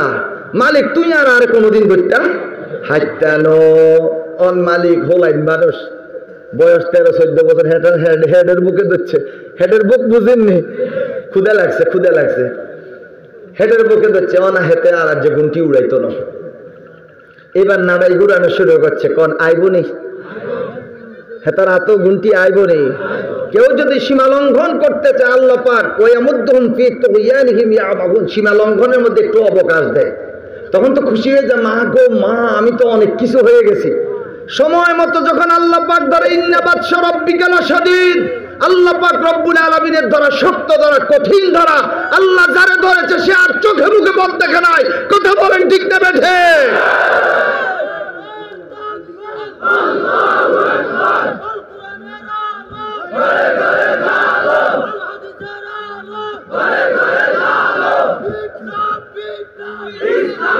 মাশাআল্লাহ মাশাআল্লাহ। মুসু তেল লাগাইও না, দুফো তেল লাগাইও না, সময় মতো মশা রেডি হইতে আছে। কথা কোন ঠিক না বেঠে? ডোনাল্ড ট্রাম্পের দিয়ে বিশ্ববাসীকে শিক্ষা দিয়ে দিয়েছে, ও বিশ্ববাসী শিক্ষা নাও, জমিনের উপর মাতবরি করো না। জমিনের উপর মাতবরি চলবে একজনের, তিনি কে? মৃত্যুর জন্য প্রস্তুতি গ্রহণ করো। তুমি দুনিয়াতে আসছো মূলত মরার জন্য। কথা কোন ঠিক না বেঠে? কুল ইন্নাল মাউতাল্লাযী তাফিররুনা মিনহু ফাইন্নাহু মুলাকীকুম। যে মৃত্যু থেকে পলায়ন করে বেড়ানোর চেষ্টা করছো, নমরুদ নিজেরই প্রভু দাবি করেছিল, আমি হচ্ছি সবচেয়ে বড় রব, সবচেয়ে বড় প্রভু। সেই নমরুদকে মারার জন্য একটা ঠ্যাং ভাঙ্গা মশাই যথেষ্ট। হযরত হুদ আলাইহিস সালাম দাওয়াত দিয়েছেন শাদ্দাদকে। নামটা কি বলেছি? শাদ্দাদ। হেতে আরেক বাঁধেন না। শাদ্দাদ মহারাজ, অনেকগুলো রাজ্য নিয়ে একটা মহারাজ্য, সেই মহারাজ্যের মহারাজ শাদ্দাদ। তার কাছে হযরত হুদ আলাইহিস সালাম, সূরা হুদ, হুদ এক নবীর নাম আছে না? তিনি গিয়ে বললেন, শাদ্দাদ আমি এসেছি, আনি আবুদুল্লাহ ওয়াজতানিবুত তাগুত, আল্লাহর দাসত্ব করো আর তাগুতকে অস্বীকার করো। তুমি আবার কোন আল্লাহর দাওয়াত দিতে আসছো? যে রবকে আমরা দেখতে পাই না। সুবহানাল্লাহ বলেন। তো আচ্ছা, সেই রবের ইবাদত করলে লাভ কি হবে? সে রব তোমাকে জান্নাত দিবে। কি দিবে?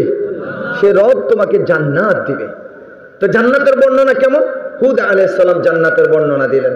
শাদ্দাদ বলেন, ডোন্ট কেয়ার, আমার এরকম না, জান্নাত দরকার নাই, তোমার রবের গুড বাই জানাও, আমি নিজে জান্নাত তৈরি করব। 40 বর্গ মাইল এলাকা নিয়ে জান্নাত তৈরি করবে। রাজ্যে, আশেপাশের রাজ্যে যত মানুষের স্বর্ণ অলংকার ছিল সব কেড়ে নিয়েছে।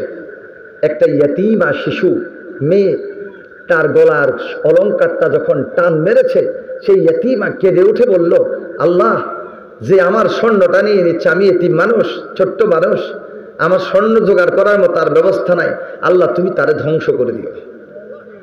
একটা ইয়াতীমা।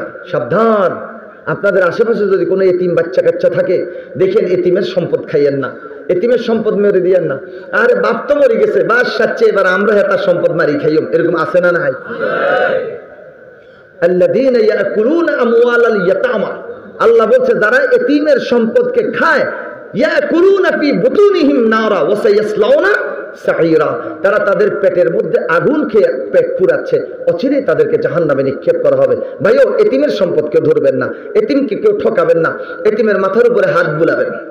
হুজুর সাল্লাল্লাহু আলাইহি ওয়াসাল্লাম বলেন, এতিমের মাথার উপর হাত বুলালে তোমার হাতের নিচে যতগুলো চুল পড়বে, প্রত্যেকটা চুলের পরিবর্তে আল্লাহ তোমাকে একটা করে নেকি দান করবেন। আনা ওয়াকাফিলুল হাত, আনা ওয়াকাফিলুল ইয়াতীম হাতাইন ওয়া রাআ রাসূলুল্লাহ সাল্লাল্লাহু আলাইহি ওয়াসাল্লাম উস্তাওয়াস সাবাবা। রাসূল সাল্লাল্লাহু আলাইহি ওয়াসাল্লাম বলছেন, আমি এবং এতিমের অভিভাবক জান্নাতের মধ্যে এইভাবে থাকবো। রাসূল সাল্লাল্লাহু আলাইহি ওয়াসাল্লাম রাআ রাসূলুল্লাহ সাল্লাল্লাহু আলাইহি ওয়াসাল্লাম, রাসূল সাল্লাল্লাহু আলাইহি ওয়াসাল্লাম দুইটা আঙ্গুল দেখাইয়েছেন, উস্তা ওয়া সাবাবা, এই মধ্যমা আঙ্গুল আর এই তর্জনী আঙ্গুল, এই দুইটা আঙ্গুলকে দেখাইয়েছেন। সুবহানাল্লাহ বলে। আমরা এতিমদের কষ্ট দেব কেউ? শাদ্দাদ বলল, জান্নাত তৈরি করো কয় বর্গ মাইল? 40 বর্গ মাইল এলাকা নিয়ে জান্নাত তৈরি করো। জান্নাতের মধ্যে আমরা শুনেছি, শাদ্দাদের বক্তব্য আমরা শুনেছি 4টা নদী আছে, অতএব এখানে নদীর ব্যবস্থাও করো, ঝর্ণার ব্যবস্থাও করো, সুন্দর সুন্দর ছেলেগুলোকে ধরে নিয়ে আসো, তারা হবে গেলমান, সুন্দরী সুন্দরী মেয়েগুলোকে নিয়ে আসো, তারা হবে হুর। আমার বন্ধুগণ, সুন্দর প্রাসাদ তৈরি করলো। এরপর শাদ্দাদ সুন্দর একটা তেজি ঘোড়ার উপর সফর করে, সাওয়ার করে এবার জান্নাতের মধ্যে প্রবেশ করবে। আল্লাহ রব্বুল আলামিনকে ভুলে গেছে, মৃত্যুকে ভুলে গেছে, মরণ যে একদিন আছে সেই কথা ভুলে গেছে। শাদ্দাদ চলে গেল তার তৈরি করা জান্নাতের দরজার মধ্যে। এখন ঘোড়া সামনে অগ্রসর হয়, ঘোড়া সামনে আগায় না। এখন চাবুক উঠেছে, ঘোড়াকে বাড়ি মারে, ঘোড়া পিছের 2 পায়ের মধ্যে ভর করে সামনের পা দুইটা এরকম করে শুরু করছে, মানে সামনে আগায় না। কি রে, ঘোড়ারে বাড়ি সামনে আগায় না, ব্যাপার কি? দেখেছে তার তৈরি করা জান্নাতের দরজার মধ্যে বুড়িয়া উগা বই রয়েছে। কে বই রয়েছে? এ বুড়িয়া সরো, তোমার কারণে আমার ঘোড়া সামনে আগায় না।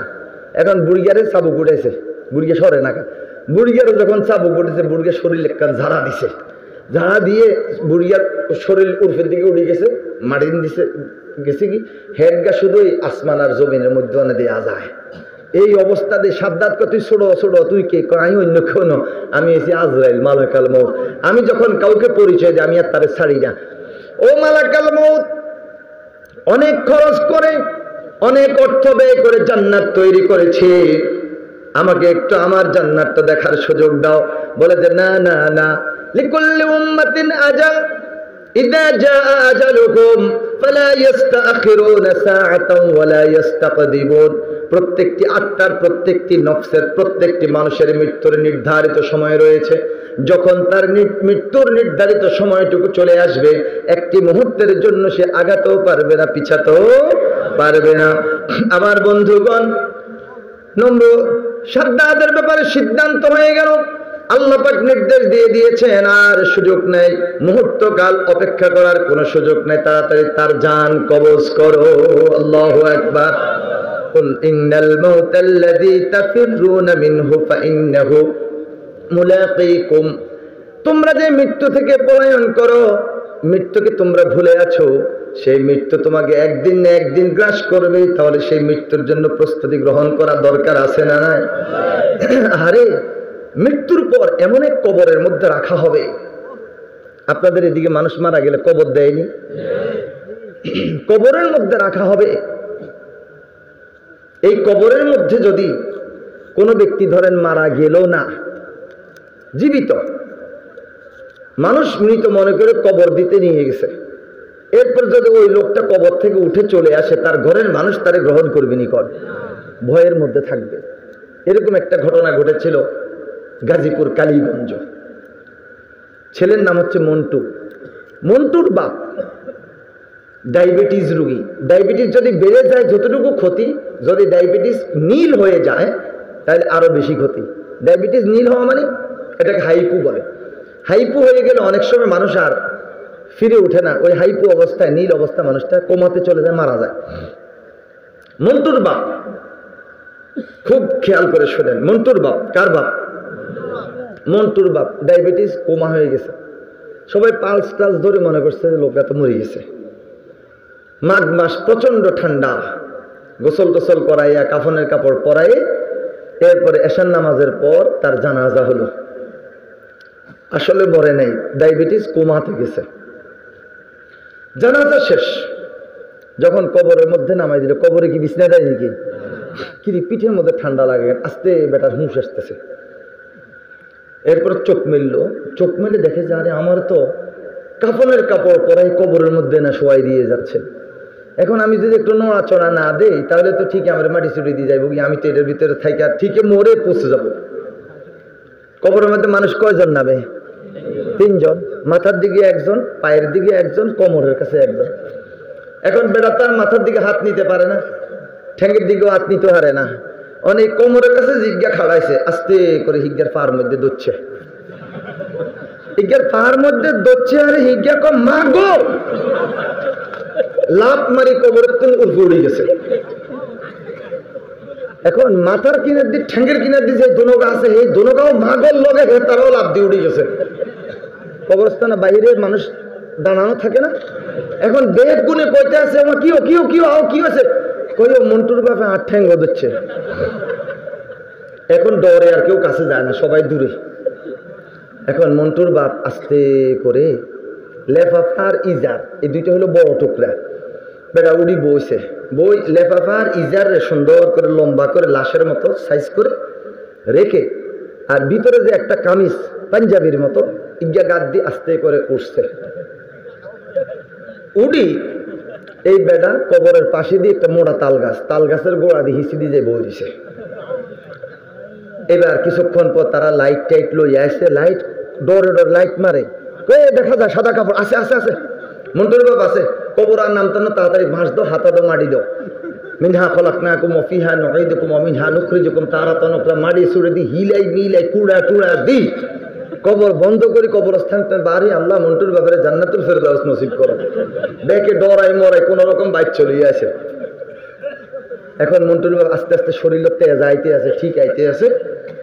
কবরস্থানের মধ্যে কত কিছু তো থায়, তো ডাইলোক ভাঙ্গি অনেকের বর করে আল্লাহ আল্লাহ করে রাত 12টার সময় বাড়িতে মত দিছে। ঘরের দরজার মধ্যে যাই, ঘরের কড়া যখন লাড়া দিছে, ভিতরে তুই মন্টুর মা কয় কে গো? মন্টুর বাপে কয়, মন্টুর মা আওয়াজ করো নাই, মন্টুর বাপ। মন্টুর মা করো মা গো, গেলাম গো বাবা গো। আজকে কি ঘটনা ঘটাইলো মন্টুর বাপে গো। কথাটা যদি একটু হাসির মতো মনে হয়, কিন্তু কথাটা কত ভয়ঙ্কর। আল্লাহু আকবার। বাড়ির লোকজন দৌড়ে আসছে, কিরে কি হয়েছে? আপনারা একটু জানাই, আমি ভয় পাইতেছি, আমি ঘরের দরজা খুলতে পারছি না। কারণ মন্টুর বাপ কবর থেকে উঠে আসছে। এখন সবাই গিয়ে দেখে যে মন্টুর বাপের গায়ের মধ্যে ওই কামিজটা আছে শুধু। তখন তারা বললো আচ্ছা ঠিক আছে, সকালে আমরা কবর খুলে দেখবো আসলে কি ঘটনা। মন্টুর মা কত গড় জায়গা কয় না, ওই সারা ঘর একটা আছে, এটার মধ্যে হতাই বেড়ারে। এরপরে আমরা পরীক্ষা নিরীক্ষা করবো, যদি মন্টুর বাপ হয় তাহলে ঘরে নিয়ে, আর নাইলে যে বলা যেদিকে না সেই বলা সেদিকে হাঁটাই দিব। পরের দিন কবর খুলে দেয় যে কাপড় 2 টুকরা কবরের মধ্যে আছে, 1 টুকরা মন্টুর বাপের গাত। আসলে মন্টুর বাপ উড়ি চলিয়ে আসে। এখন কত বুঝানি বুঝাইতে আছে, কয় না সপ্তাহখানিক আগে আমরা অবজার্ভ করি। রাসূল করিম সাল্লাল্লাহু আলাইহি ওয়াসাল্লাম বলেন, আনা বাইতুল গুরবা, আনা বাইতুল ওয়াহদা, আনা বাইতুদ দুর, আনা বাইতুজ জুলুমাত, আনা বাইতুত তুরাব, আনা বাইতুল গুরবা আমি ভয়ঙ্কর ঘর, আনা বাইতুল ওয়াহদা আমি নিঃসঙ্গ একাকী ঘর, আনা বাইতুদ দুদ আমি সাপ বিচ্ছু পোকামাকড়ের ঘর, আনা বাইতুল জুলুমাত আমি অন্ধকার ঘর, আনা বাইতুত তুরাব আমি মাটির ঘর। ও বান্দা, এই ভয়ঙ্কর কবরের মধ্যে আসবে তো তুমি প্রস্তুতি গ্রহণ করে আসো, আমাকে আপনাকে সকলকে সেই কবরের মধ্যে যেতে হবে। আমার ভাইয়েরা, তাহলে পৃথিবীর বুকে কি আমরা অহংকার করব? আমরা কোনো মুসলমানের গায়ে কি হাত উঠাবো? কাউকে আমরা কষ্ট দেব? কারো বাড়ির মধ্যে আগুন দেব? কাউকে বাড়ি ছাড়া করব? এই কাজগুলো যদি তুমি করো, জেনে রাখো একদিন আল্লাহ পাক রব্বুল আলামিন তোমাকে বাড়ি ছাড়া নয়, শুধু তোমাকে দুনিয়া ছাড়া করবে, তোমাকে কবরে যেতে হবে। ঠিক না বেঠিক? আপনি ইন্তেকাল করলেন, কবরে দিল, দুনিয়াতে থাকা অবস্থায় আপনি মুসলমানের বিরোধিতা করেছেন, কোরআনের বিরোধিতা করেছেন, ইসলামের বিরোধিতা করেছেন, কোরআন মানেন নাই, হাদিস মানেন নাই, রাসূলের দুশমনি করেছেন। এবার আপনার জন্য কয়েকশো লোক দিয়ে কোরআন খতম করা হলো, কোরআন খতম করে দোয়া করা হচ্ছে, আল্লাহ গো দয়া করে মিস্টার সলিমউদ্দিন আমাদের নেতা মানুষ, আপনি তাকে জান্নাতুল ফেরদাউস নসিব করেন। আমরা তো আর আল্লাহর কথা শুনতে পাই না, যদি শুনতাম আল্লাহ কইতো যে একটা থাবর দি গালের দা থালাই দিব। সলিমউদ্দিনের জন্য দোয়া করো, সাথে তো কোরআনের বিরুদ্ধে খুঁড়ে গাড়ছে। আজকে হাতে মরণ হরে কোরআন হরি হেতাল্লা দোয়া খরচ, জীবিত থাকা অবস্থায় হাতে কোরআনের কাছে যায় না, অতএব মরণ হরে এই কোরআন হেতার কোনো কামে আয়তো না। কি ঠিক না? ঠিক। আমার কথা কি আপনারা কোনো বেজারই জাননি? আমাদের ঈমান বৃদ্ধি পাবে, মৃত্যুর জন্য আমাদের প্রস্তুতি গ্রহণ করতে হবে। বাবারা, ভাইয়েরা, মরণ একদিন আসবেই, মৃত্যু একদিন আমাদের বরণ করতেই হবে, কবরের মধ্যে যাওয়া লাগবেই। প্রিয় বন্ধুগণ, قل إن الموت الذي تفرون منه فإنه ملاقيكم ثم تردون إلى عالم الغيب والشهادة। এরপর হাসরের ময়দানে দাঁড়াতে হবে। আল্লাহ পাক রব্বুল আলামিনের সামনে যে রব্বুল আলামিন আমাদের প্রকাশ্য গোপন সব কিছু একমাত্র জানেন কে? সে আল্লাহর সামনে দাঁড়াতে হবে। সেদিন আপনারা যখন হাসরের ময়দানে দাঁড়াবেন, আল্লাহ পাক রব্বুল আলামিন ফেরেশতাদেরকে বলবেন, আমি রব্বুল আলামিনের পক্ষ থেকে আমার বান্দাদেরকে সালাম জানাও। সুবহানাল্লাহ। সালামুন কাওলাম মির রাব্বির রহিম, সালাম জানানো হবে। এরপর আল্লাহ পাকের প্রিয় বান্দাদের ভিতরে ভিতরে কিছু পাপীরাও থাকবে। তখন আল্লাহ পাক পরবর্তী আয়াত নাজিল করে জানিয়ে দিবেন, ওয়ামতাজুল ইয়াওমা আইয়ুহাল মুজরিমুন, হে পাপীরা, হে গুনাহগারেরা, আমার নেককার বান্দাদের কাছ থেকে আলাদা হয়ে যাও। আল্লাহু আকবার। ইমামে আজম আবু হানিফা রহমতুল্লাহ আলাইহি নাম কি আপনারা শুনেছেন? হযরত আবু হানিফা রহমতুল্লাহ আলাইহি সালাতুল ইশার ইমামতি করছেন। দ্বিতীয় রাকাতে সালামুন কাওলাম মির রাব্বির রহিম ওয়ামতাজুল ইয়াওমা আইয়ুহাল মুজরিমুন একবার পড়লেন, কান্না চলে আসলো। দ্বিতীয়বার ওয়ামতাজুল ইয়াওমা আইয়ুহাল মুজরিমুন, তৃতীয়বার ওয়ামতাজুল ইয়াওমা আইয়ুহাল মুজরিমুন। তিনি আর সামনে আগাতে পারলেন না, রুকুতে চলে গেলেন। 4 রাকাত নামাজ শেষ করে যখন সালাম ফিরালেন, ওনার ছাত্ররা এবং মুসল্লিরা প্রশ্ন করলো, হুজুর বুঝতে পারলাম না, আজকে আপনি দ্বিতীয় রাকাতে ওয়ামতাজুল ইয়াওমা আইয়ুহাল মুজরিমুন কয়েকবার পড়ে পড়ে শেষ পর্যন্ত আর আগাতে পারলেন না, ঘটনা কি একটু বলেন? আবু হানিফা রাহমাতুল্লাহ আলাইহি বলেন, নেককার বদকার হাসরের ময়দানে এক জায়গায় থাকবে। আল্লাহ পাক নেককারদের মধ্যে বদকারেরা থাকবে, খারাপ মানুষগুলোকে থাকবে, এটা আল্লাহ সহ্য করবেন না। তখন আল্লাহ নির্দেশ দেবেন, ওয়ামতাজুল ইয়াওমা আইয়ুহাল মুজরিমুন, হে পাপীরা, হে গুনাহগারেরা, আমার নেককার বান্দাদের কাছ থেকে আলাদা হয়ে যাও। আমি কাঁদছি এই জন্য যেদিন আল্লাহ পাক নেককার বান্দাদের কাছ থেকে গুনাহগারদেরকে সরাই দিবে, সেদিন যদি আমি রব্বুল আলামিন আমাকেও নেককার বান্দাদের কাছ থেকে দূরে সরাইয়ে দেয়, আমি সেই জন্য ভয় পেয়ে কাঁদতেছিলাম। আল্লাহু আকবার। কত কঠিন হাসরের ময়দান। সেই হাসরের ময়দানে আল্লাহ পাক রব্বুল আলামিন 60টি গুণাবলী সম্পন্ন ব্যক্তিকে ছায়া দান করবেন। কয়টি? কুল ইন্নাল মাউতাল্লাযী তাফিররুনা মিনহু ফাইন্নাহু মুলাকীকুম। এর উপর আমরা কিছু কথা বলেছি। সুম্মা তুরাদ্দুনা ইলা আলিমিল গায়বি ওয়াশ শাহাদাহ, এর উপর আমরা কিছু কথা বলেছি। ফায়ুনাব্বিউকুম বিমা কুনতুম তা'মালুন, এর উপর একটু কথা বলে আর 7 শ্রেণীর ওইটার উপর আর আজকে ব্যাখ্যা দিতে যাব না, অনেক সময় লেগে যাবে। শেষ পর্যায়ে যে কথাটুকু বলব, ফায়ুনাব্বিউকুম বিমা কুনতুম তা'মালুন, ঠিক এই আয়াতের সাথে সাপ্লিমেন্টারি আয়াতে কারিমা সূরা বনী ইসরাঈলের মধ্যে আছে। আল্লাহ পাক বলেন, ইকরা কিতাবাকা কাফা বিনাফসিকাল ইয়াওমা আলাইকা হাসিবা। বান্দারে, আজকের এই হিসাবের দিনে তুমি তোমার নিজের হিসাব দেখো, তুমি তোমার ডায়েরি পড়ো, তোমার আমল নামা পড়ো, এটাই তোমার জন্য যথেষ্ট। হযরত ওমর ফারুক রাদিয়াল্লাহু তাআলা আনহু বলেন, হাসরের ময়দানে আল্লাহর দরবারে তোমার হিসাব দেওয়ার আগে তুমি তোমার নিজের কাছে তোমার হিসাবটা দাও। হে যুবকেরা, হে ছাত্ররা, হে তরুণেরা, হে আমার মুরব্বীরা, সকলের উদ্দেশ্যে বলবো, আপনি আপনার নিজের জীবনের হিসাব রাখেন, তাহলে হাসরের ময়দানে আপনার হিসাব সহজ হয়ে যাবে।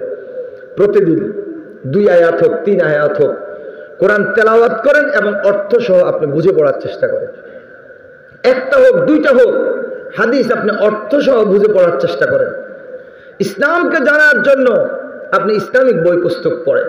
5 ওয়াক্ত সালাত আপনি ঠিকমতো আদায় করেন। রাত্রে যখন আপনি ঘুমাতে যাবেন, সারাদিন আপনি কতটুকু ভালো কাজ করেছেন, কতটুকু মন্দ কাজ করেছেন। ভালো কাজের জন্য আলহামদুলিল্লাহ, মন্দ কাজের জন্য তওবা করা, ইস্তিগফার করা। আত-তাইবু মিনাজ যামবি কামান লা যামবা লাহু।